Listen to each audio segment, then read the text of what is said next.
బీసీలు తెలుగుదేశం పార్టీకి వెన్నెముకని తెలుగుదేశం పార్టీ రాష్ట్ర అధికార ప్రతినిధి పిఠాపురం మాజీ ఎమ్మెల్యే ఎస్వీఎస్ఎన్ వర్మ పేర్కొన్నారు. పిఠాపురం నియోజకవర్గంలో బీసీ సామాజిక వర్గానికి చెందిన మౌనికకు ఎంబీబీఎస్ చదువు నిమిత్తం మాజీ ఎమ్మెల్యే వర్మ చొరవతో ప్రభుత్వం ద్వారా 75,000 రూపాయల ఆర్థిక సహాయాన్ని అందించారు.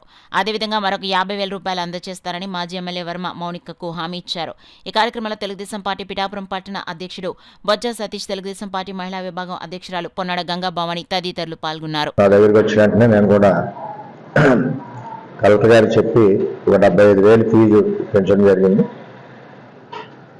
అదే కాకుండా మళ్ళీ ఫీజు టర్మ్కి ఇంకొక 50,000 ఆర్థిక సహాయం చేస్తానని చెప్పి నేను తెలియజేస్తా ఉన్నా. ఏదైనా బీసీ వర్గాల నుంచి మరి ఎంబీబీఎస్ చదవాలని పట్టుదలతో వచ్చిన అమ్మాయికి మన పిఠాపురం నాయ బ్రాహ్మణులందరూ కూడా సహకారం, అదేవిధంగా తెలుగుదేశం పార్టీ నుంచి మా వంతు సహకారం, జిల్లా కలెక్టర్ గారి దగ్గర సహకారం, అందరం కూడా ఎంబీబీఎస్ పూర్తి చేయించడానికి సహకరిస్తామని చెప్పి తెలియజేస్తాం. అందరికీ నమస్కారం అండి. నా పేరు వై మౌనిక. నేను పిఠాపురం నియోజకవర్గం ఇంద్రానగర్ లో ఉంటున్నాను. నేను బీసీ వర్గం నాయబ్రాహ్మణ వర్గానికి చెందినదాన్ని.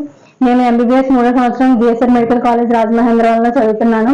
నా కుటుంబ పరిస్థితి ఆర్థికంగా బాగాలేనందువల్ల నేను 3వ సంవత్సరం ఫీజు కట్టుకోవడానికి ఇబ్బంది పడ్డాను. సో దానికోసమని శ్రీ ఎస్వీఎస్ వర్మ గారి దగ్గరికి రావడం జరిగింది. ఆయన వెంటనే స్పందించి కలెక్టర్ గారి చేత 74,000 రూపాయలు చెక్ నాకు అందజేశారు. Thank you so much sir. మీ రుణం ఎప్పటికీ తీర్చుకోలేను. నాలాంటి స్టూడెంట్స్కి ఎంతమందికో మీరు హెల్ప్ చేసి ఉన్నారు. Thank you so much sir.